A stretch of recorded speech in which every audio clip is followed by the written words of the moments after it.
ప్రశాంతత నెలకొల్చేందుకు ఎటువంటి అవాంఛనీయ సంఘటనలు జరగకుండా ముందస్తు జాగ్రత్త చర్యల్లో భాగంగా చర్యలు చేపడుతున్నామని ఏఎస్పీ సురేందర్రావు తెలిపారు.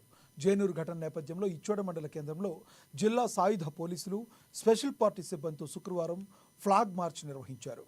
ప్రజలు ఎలాంటి భయాందోళనకు లోను కావద్దన్నారు. ఎలాంటి బంద్ లేదని, ఎవరైనా సోషల్ మీడియాలో ప్రచారం చేసినా బంద్ నిర్వహించాలని సంచరించిన వారిపై చర్యలు తీసుకుంటామని తెలిపారు. సోషల్ మీడియాలో వేదికగా దుష్ప్రచారం చేసిన వారిపై చట్టపరమైన చర్యలు తీసుకుంటామని వెల్లడించారు.